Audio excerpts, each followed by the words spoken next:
Tere hommikust kõik minu sõbrad, tuttavad ja kaasvõitlejad. Tere hommikust tuli, vesi, taevas ja maa. Tere hommikust kosmos ja galaktika. Nagu enamus teist teab, on minu lõustaraamat suletud igavikuliseks ja siit ka formaadi muutus ehk siis sissejuhatava tervituse muutus. Enam ma ei ütle tere hommikust kõik minu lõustaraamatud sõbrad ja tuttavaid, vaid ütlen seda nii, tere hommikust kõik minu sõbrad, võib-olla isegi tõelised sõbrad, tuttavad ja kaasvõitlejad, kaaskannatajad ka muidugi. Ning täna ma tahan teha ühe sellise ülevaate, kus ma käsitlen siis kahte teemat. Esimese teema nimi on Saaremaa ees, Eesti järel. Ja teine teema siis puudutab võimalikke stsenaariume Venemaa, Ukraina, Ameerika, Euroopa Liidu, NATO ja Baltikumi tasandil, kaasa arvatud Eesti tasandil siis. Alustaks siis sellest. Kes mind on pikki aastaid jälginud, teab, et ma kunagi olin meeletu Saaremaa fänn, kui Saaremaal oli kõik veel ilus, kui Saaremaal oli lootust palju. Kuid juba siis ma märkasin, et Saaremaal ei ole mitte mingisugust tulevikku, sest Saaremaa sisuliselt, millega ta tegeles. Ta tegeles ainult eurorahade jagamisega, plakatite ja buklettide ja igasuguste reklaam selliste kaartikeste printimisega. Ning see oli selline põhitegevus läbi seal mingite nende eurostruktuuride jagada raha lihtsalt onu ja tädipoegadele, kes siis üht-teist tegid. Enamuses oli kõik vuhvel. Mitte mingisugust sellist pikemat perspektiivi ma seal ei näinud. Iseasi oli see, et kuna see kõik juhtub, mis täna siis juhtuma või juhtunud juba on. Ja kui ma mõnele inimesele seal Saaremaal rääkisin, et te vajate nagu vähekese teistpidi maailmavaadet, et Saaremaa on unikaalne riik, et tooge siia või viige sinna Saaremaale siis sisse krüptomiljonäärid, tooge rikkam seltskond maailmas sinna sisse, tehke Saaremaast piltlikult öeldes selline roheline Hong Kong. Saaremaa on väga hea selle asukohaga ja mis me nüüd märkame, et tegelikult Saaremaast tehti uus Ukraina, no sisuliselt ka NATO platsdarm, sest ma ei kujuta ette palju neid välissõjaväelasi seal sees on, ehk siis liitlasi. Kuid nüüd tuli siis avalikuks, et või vähemalt käidi sellised numbrid välja, et seal kuskil hooldekodudes ja kuhu nad kõik paigutatud on 600 uus saarlast, siis ukrainlast. Ja nüüd nad peavadki sellega siis hakkama seal saama, aga isegi see pole küsimus. Sõjapõgenikke tuleb aidata ükskõik kuidas ja kuhu, aga mitte loomulikult sellisel meetodil, et algul antakse sulle lusikaga siis, supilusikaga siis mett järjekordselt Euroopa Liidus, siis kõik on moosises, kõik plaksutavad käsi, kõik on ilus, kõik on tore. Ja ühtäkki, kui on olukord tõsine, kui situatsioon muutub reaalseks, siis enam seda supilusikat ei ole. Kindlasti on seal mingisugused veel meepurgid veel avamata, saab neid jagada, saab veel seda ja teist kolmandat teha, ehk siis hakkab pihta suur Saaremaa ümberhäälestamine globalistlikus vaimus ikkagi niimoodi, sest nüüd siis see Saaremaa tootmine kõik on aetud upakile. Kuidas ta on upakile aetud, kuidas kõik pankrotti lähevad, miks see kõik hukkub, sellest ma olen rääkinud 2 aastat tagasi juba, nagu ma ütlesin, söögi alla, söögi peale, et te kõik kaotate töö, mitte keegi ei uskunud seda, aga samm-sammul kaotate. Täna üks, homme teine, ülehomme juba 3. ja nii edasi, nii edasi. Aga see kõigile sobib, sest seda poliitikat aetakse järjest edasi ja mitte midagi teha ei ole. Nüüd on siis Saaremaa leivatööstus kaputt. No Saaremaa leivad kadusid juba, head koduleivad kadusid juba ammu sealt ära. Ma ei näinud enam kusagil. Siis, mis seal Saaremaal siis veel? Seafarmid, seakasvatus pidi olema upakil, täna lugesin. Veski või tuulikud seal kusagil Kuressaares. No ongi niimoodi, et plakatite ja siis buklettide ja printimise aeg on möödas, et enam selle peale ei ela. Saarlastel oli aega viimased 10 aastat mõelda selle peale, et kuidas teha Saaremaast suur kuningriik nii-öelda piltlikult. Mitte keegi seda ei osanud välja genereerida, kuulda võtta, sest möisa, köis lohises kogu aeg ja see oli väga hea. Ja nüüd see möisa köis on siis igaühe nii-öelda rahakoti vastu jõudnud, igaühe heaolu, eluolu vastu ja soovin ilusat jätku Saaremaale. Ukrainlased on toredad inimesed, saare meestel võib-olla tuleb Ukraina naisi juurde, et ega see sugugi halb ei ole, aga sellegi poolest nüüd tuleb ümber häälestada, sest pankrotid on käes, leiba ei ole, sealiha ei ole varsti enam, piima või tööstus, ma ei kujuta ette, kuidas nad selle elektrihindade ja kõige selle pulli ja gammaja taustal, mida siis molekul korraldab, mida need molekulid siis meile teevad, elektrimolekulid, mida meil ei jagu. Elame-näeme. Ja miks siis Saaremaa ees Eesti järel? Sest Saaremaa on selline väga hea näitlik pilt nagu mini-Eesti, kus kõik nagu hakkab kõigepealt hukkuma, sest sellises väikses konditsioonis annab see kõige paremini tunda. Nüüd, aga me näeme ka seda, et see Eesti tasandil toimub. Ma ei tea tõesti, kui palju on praegust neid firmajuhte, neid tootmisjuhte, kes hoiavad pead kahe käega kinni, kes otsivad jälle kanaleid siit-sealt, et eurorahadele ligi pääseda, et kuidagi ellu jääda. Ärge olge naiivsed inimesed, te hukkute nagunii, isegi kui te saate veel praegu kusagil sõrme ukse vahel ja keegi annab teile seal selle meelusikakese või niimoodi, siis arvestage sellega, et kui nüüd asjad eskaleeruvad Ukrainas, kui eskaleeruvad talvel Euroopas kõik need asjad, siis hinnad tõusevad 2-3 korda veel. Samuti leivapätsi hind ei hakka mitte 10 eurot maksma, vaid hakkab 25 eurot maksma. Ja ei ole mõtet pead liiva alla peita, et on mõte nagu tegutseda ja kuidas siis tegutseda. No, ma toon teile nagu elulise näite. Mina, kes ma olen pikki üle 10 aasta siis Mehhikos talvitunud ja elanud, mina võitlen kogu aeg igasuguste parasiitide ja sipelgate ja tarakanide ja skorpionitega ja nad tulevad, nad häirivad su elu, nad hammustavad. Sääsed on köki-möki, kõik neid Mehhikos ei ole, aga kärbseid ka ei ole, aga just need sipelgad, sellised looduslapsed, siis skorpioneid juhtub ka vahel, et kus tuleb neid kas siis lambist kohe ära tappa, enne kui sutsab, või siis ilusti välja toimetada kuhugile loodusesse, sest mulle skorpionid meeldivad, nad on isekeskis sellised väga, väga sümpaatsed loomakesed, päris õudsed, aga ikkagi sümpaatsed.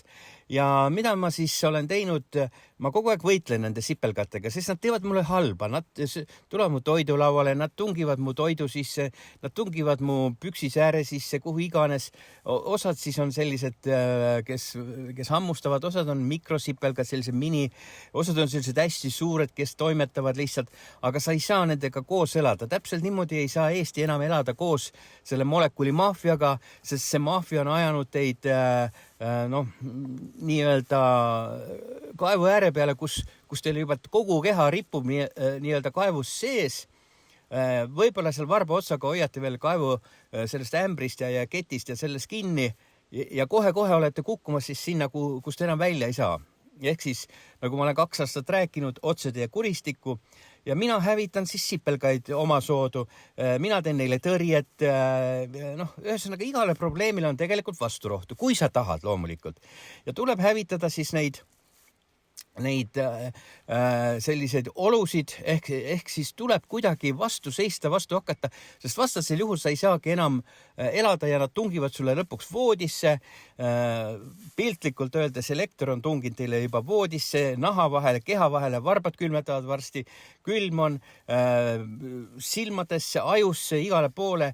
Kui on pime, valgust ei ole, te ei näe enam, milleks inimesel silmad on loodud selleks, et näha, milleks inimesele on siis loodud kõrvad, suu, kõik funktsioonid kaetakse teil jälle kaltsude ja nartsudega kõik kinni.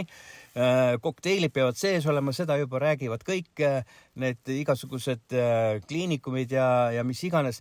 Ja sellepärast ongi, et see süsteem ongi nagu tüütu sipelgas, nagu tüütu tarakan, nagu tüütu mingisugune skorpion, kes tuleb ja nõelab teid täna selle poole pealt, homme teise poole pealt, et piltlikult mul on niivõrd hea fantaasia ja mul on nagu eluline võrdlus, et mida siis teha.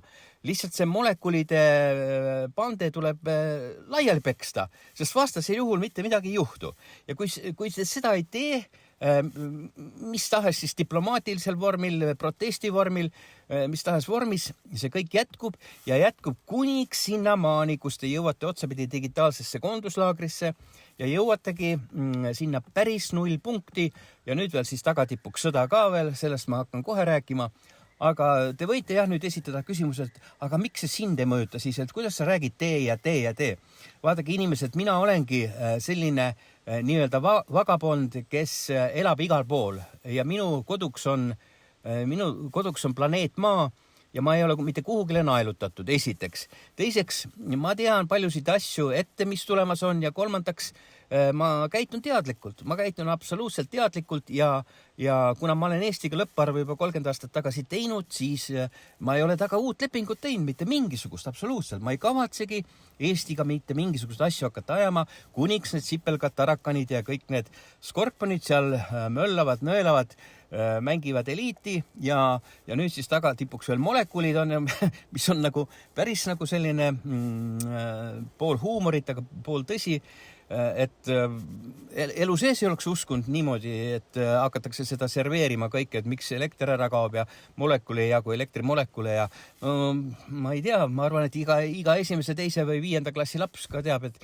elektri sees ei ole molekule, aga kui nad sinna on juba nüüd paigutatud, siis tegelikult võiks ka selle rahavääringu ka siis ümber molekulideks muuta ja kui keegi küsib, et palju sa mingi teenuse või töö eest tahad, siis ütlegi, et 100 molekuli, et see on täitsa supervärk on. Et see nagu tuletab igal hetkel inimestele meelde, et te elate debiilsuse sees, et kõik, mis ümberringi on mingid molekulid, mida tegelikult ei ole.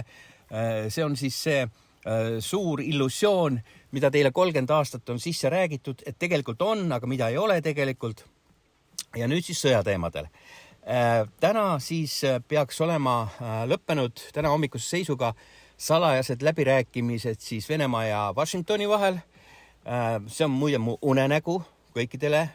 Ütlen ette, et kes ei taha minu unenägu kuulata, lülitage välja, pange seisma, aga mitte midagi tõsist. Minu unenägu, mida ma nägin, et Putin pidas Washingtoniga ja Putini komanda pidas Washingtoniga läbirääkimisi. Ja ma küsisin, et aga kuidas siis need läbirääkimised ja kõik ja niimoodi kusagilt sealt ülevalt poolt kosmosest ja galaktikast ja siis mulle öeldi, et aga nagu märkate praegust nädalavahetus ja kõik, et käib see Ukraina alade Venemaale vormistamine, kõik enam ei plõksi, kõik on vait jäänud, ka Eesti poole pealt keegi ei plõksi. Räägitakse seal võib-olla midagi seksist ja kolmekast ja kähkukast ja viiekast on põhiteemad, mis on nagu eestlasele nagu moos koogi peale. Aga enam väga ajakirjandus ei plõksi. Millegipärast kas molekulide kartuses või mingi muu kartuses. Nii et on nagu selline ootus, et komanda on antud ülevalt poolt oodata, vaadata.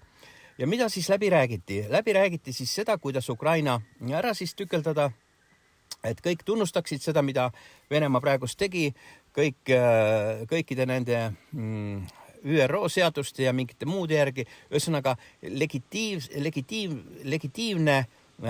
legitiimne juriidiline de jure vormistamine, et kuidagi niimoodi käivad need läbirääkimised seal. Mida siis kõigi eelduste kohaselt ei tule, mitte mingit tunnustamist ei tule, muidu nad kakavad püksi kõik, kui nad tunnustavad nüüd kõike seda ja annavad nagu järgi Venemaale. Ja võib ka juhtuda, et tuleb uus see Molotovi ja Ribbentropi see mingi, mis iganes kaante vahele sinna on kirjutatud või pandud, siis kuidas see välja hakkab nägema. Ja kui see läbirääkimine nüüd õnnestus neil, siis alates tänasest, homsest, ülehomsest istuvad laua taha siis Venemaa, USA, Euroopa Liit, NATO, Balti riigid ja kõik, kes selles supis praegu sees on. Juhul, kui läbirääkimised õnnestusid ja siis hakatakse tööd tegema, juriidilist tööd, see on ka mõlemale poolele sõjaline vaheaeg, see võib kesta kuni 3 kuud näiteks. Aga kui see ka ei tööta, see ei tule välja see asi, siis lähipäevadel ilmselt antakse siis Ukrainale ultimaatum 72 tunni jooksul, see ja teine ja kolmas, tõstke käed üles ja nii edasi. Kui ultimaatum ei tööta, ultimaatumi tähtaeg lõpeb, siis tuleb Ukraina lauspommitamine. Kuidas, mis relvadega, me ei tea seda. Kui seega ei aita, siis ilmselt kõigi eelduste kohaselt sekkub Poola vastuseisu. Siis eskaleerub kõik. Nii, kui Poola sekkub vastuseisu, sõda eskaleerub, läheb suuremaks, tuleb vaippommitamine, lauspommitamine, siis tuleb mängu Valgevene. nii, kui Valgevene tuleb mängu, siis kõigi eelduste kohaselt see mobilisatsioon, mis on praegust Venemaal tehtud, see on selline petekas, et need mobiliseeritud hakkavad toetama Valgevene tiiba ja siis nii-öelda Kaliningradi ja Suwalki koridori värki ja siis võib-olla asju Läänemerel, sest ärge unustage, Läänemere teema on praegust õhus. Eile oli Vene esindaja ÜRO-s esines, tõi kõik need faktid välja, et patsient oli ütlenud, et me hävitame selle gaasitrassi ära, millest ma 2 või 3 päeva või eelmine nädal rääkisin. Nüüd räägiti seda ÜRO-s lahti ja siis seal olid veel mingid nüansid, millest ma kõigest olin rääkinud. Ja siis on sõda juba laiem. Siis on kõik Poola, Valgevene, Baltikum, Läänemeri võib-olla on kaasatud sellesse ja on täiemahuline sõda, sest Vene ultimaatum, kui ta annab 72 tunni jooksul seda ei täideta, kuulutab Venemaa Ukrainale sõja. Ja vot sellised stsenaariumid lähevad edasi. Mis sealt edasi tuleb, ma ei tea. Kas tulevad taktikalised tuumarelvad, kas tuleb ülemaailmne tuumasõda, kui ei lahene asi. See on kogu aeg, kui ei lahene, kui ei juhtu see, mida Venemaa taotleb. Nii et vastuseis on äge, vastuseis on lääne maailmaga, siis ühtse lääne nii-öelda, mis iganes Vene ja siis lääne maailma siis koosseis, aga miks siis Venemaal on ka, kuidas öelda, aega kõige sellega, miks ta väga ei rabista, ei kiirusta ja miks siis tehakse niimoodi samm-sammult ja ega neid rindeuudiseid ka enam palju ei tule, siis Venemaa ütles vist ka selle välja, et nüüd nad hakkavad salajas seda tegema, enam mingid uudised välja ja et lihtsalt oodake ja vaadake. Ja samuti kõik need elektrid, kõik gaasid ja ma arvan niimoodi, et kui see nüüd läbirääkimine Washingtoni ja Venemaa vahel ei toiminud, siis tulevad kõik need elektri väljalülitused, kõik need sooja, külma, näljahädad, absoluutselt kõik, sest tegelikult on see amploa korda suurem, see ei puuduta ainult Ameerika Ühendriiki ega Venemaad, see puudutab ka Türgit, see puudutab Iraani, Indiat, Hiinat, kõike absoluutselt kogu maailma praegu, mis toimub. Ja võite kindlad olla, et see, mida räägib meedia, see kõik on nii-öelda kaka või ma tahtsin öelda pullikaka, et mitte ühtegi strateegilist plaani ega mitte ühtegi strateegilist sellist järgmist sammu mitte keegi välja ei ütle. Kas keegi ootas või võis unenäos näha, et need gaasitrassid lastakse õhku? Võis, see oli jälle unenägu, see oli jälle varasemalt juba 4 aastat tagasi teada, et kui Euroopa lülitakse energiast välja, kõik tuumaja pandakse seisma, kõik see ja teine, kolmas, see otsus on ka juba ammu tegelikult maailmas olnud kõrgematel tasanditel, kes niiti tõmbavad. Ma olen ka sellest rääkinud varasemalt, võib-olla 2 aastat tagasi, võib-olla 1,5 aastat tagasi. Mitte keegi ei ole kuulanud seda, sest kuulatakse raadiot, ilusad muusikat, elu on ilus. Mitte keegi ei uskunud, et Bursuikade aeg tuleb tagasi, aga paraku nüüd see niimoodi on. Ja seal oli väga ilusti selgelt öeldud juba 4 aastat tagasi inimeste poolt, kes teadsid seda, et tulevad need terroriaktid, tulevad sabotaažid kõik ja nüüd nad on käes, aga keegi ei uskunud seda. Mis sellele nüüd järgneb, võite ainult heas unenäos võib-olla näha, sest see, mida nagu räägitakse, see on siis kellegile kasulik, ühele poole kasulik ja mingitest asjadest ei julgeta rääkida, sellepärast, et tõde on valus kuulata, peeglisse on väga valus vaadata, nii et kuulame siis edasi seda, kui me tahame, aga mina ikkagi soovitan niimoodi, et enne kui te õhtuti magama lähete, soovige siis unemati käest öösel selliseid unenägusid, mis näitaksid ette, mis homme ülehomme juhtuma hakkab. Sellepärast, kui te saate need unenäod nagu üles rivistada sellisel moel, et need unenägude näitajad ja need, kes liiva õhtul silma puistavad meile ja siis on võib-olla võimalik veel midagi nii-öelda mõelda selleks päevaks X, millest ma olen ka palju rääkinud, aga vastasel juhul, kui kõik on elu ilus, trullalla, trallalla, siis mitte midagi, ripume seal selle kaevu, siis selle keti, nööri, köie otsas, mis iganes ja ühel hetkel käib solpst ja ongi kõik.